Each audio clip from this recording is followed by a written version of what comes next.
আসসালামু আলাইকুম। তুমি কাজটি করো। তুমি কাজটি করো না। তুমি কাজটি করো নাকি? তুমি যেতে পারো না।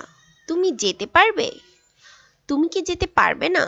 আজকের লেসনে এই টাইপের বাক্য আমরা কিভাবে খুব সহজে ইংলিশে বলবো সেটাই শিখব। আর এই টাইপের বাক্য কিন্তু আমরা অনেক বেশি বলে থাকি আমাদের দৈনন্দিন লাইফে।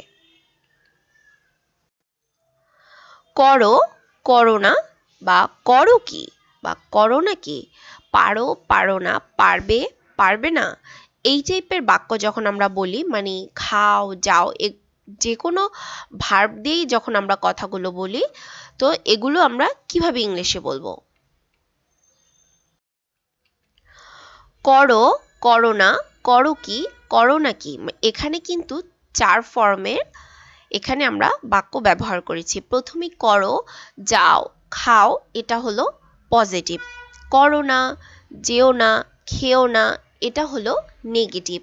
তারপরে করো কি, যাবা কি, খাবে কি, মানে এগুলো হলো ইন্টারোগেটিভ। তারপরে হলো পরেরটা হলো করবে নাকি, মানে খাবে নাকি, যাবে নাকি, আমরা বলি না যে এই তুমি কি যাবে নাকি, মানে যখন আমরা এই টাইপের বাক্য বলবো সেটাকে বলা হয় ইন্টারোগেটিভ নেগেটিভ।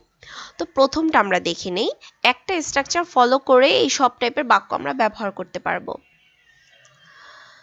প্রথমে যখন আমরা এই টাইপের বাক্যগুলো বলবো তখন হলো পজিটিভের ক্ষেত্রে subject plus verb plus object.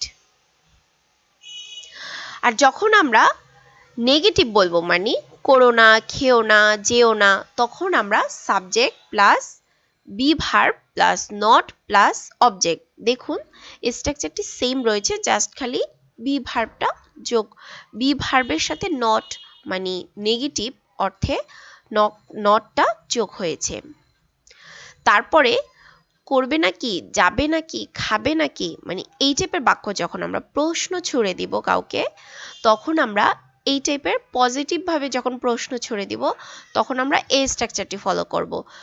দেখুন সেম স্ট্রাকচারে জাস্ট একটু মানে চেঞ্জ আসছে, যে বি ভার্বটা এখানে আগে চলে যাবে। সবসময় আমরা মাথায় রাখবো যখনই প্রশ্ন করব কাউকে তখনই আমাদের যে বি ভার্বটা বসে, যেমন am, is, are, was, were, এগুলো সবসময় আমরা প্রথমে নিয়ে আসব, তারপরে আমরা সাবজেক্ট বসাবো, তারপরে ভার্ব, তারপর হলো অবজেক্ট। তারপরে যখন আমরা ইন্টারোগেটিভ নেগেটিভ কথা বলবো তখন আমরা এই স্ট্রাকচারটি ফলো করব। সেম থাকবে, মানে এই দুইটা স্ট্রাকচার সেম থাকবে, জাস্ট খালি এখানে নট, নেগেটিভ বললে নটটা যোগ হবে। তো চলুন দেখে নেই। তুমি কাজটি করো, এটা হলো আমরা পজিটিভ বা ইতিবাচক ক্ষেত্রে তখন ওই প্রথম স্ট্রাকচারটি ব্যবহার করব। You do the work, subject, do হলো ভার্ব প্লাস অবজেক্ট। তুমি কাজটি করো না, সেম স্ট্রাকচারই থাকবে, জাস্ট এখানে নেগেটিভ অর্থে নট যোগ হবে। You don't do the work. তুমি কাজটি করো কি, যখন আমরা কাউকে প্রশ্ন করব তখন আমরা ওই তৃতীয় যে স্ট্রাকচারটি দেখালাম সেটা ব্যবহার করব।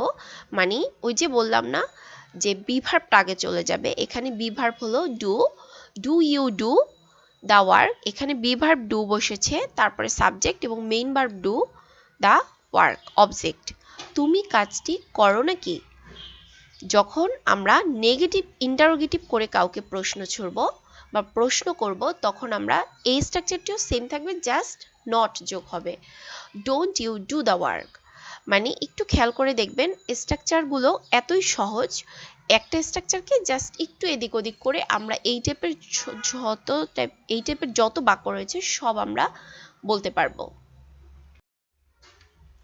তুমি যেতে পারো, ইউ ক্যান গো, তুমি যেতে পারো না, ইউ ক্যান নট গো বা ইউ কান্ট গো।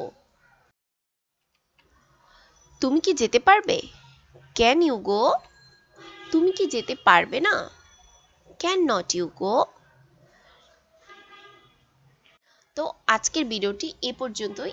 এই স্ট্রাকচারটি দিয়ে আপনারা এই টাইপের বাক্য অনেক বেশি বানিয়ে প্র্যাকটিস করুন, তাহলে দেখবেন এই টাইপের বাক্য কথা বলতে একদম সহজ হবে। যদি ভালো লেগে থাকে তাহলে অবশ্যই লাইক করবেন, কমেন্ট করবেন, আর যারা নতুন তারা অবশ্যই আমার চ্যানেলটি সাবস্ক্রাইব করে দেবেন। আল্লাহ হাফেজ, আসসালামু আলাইকুম।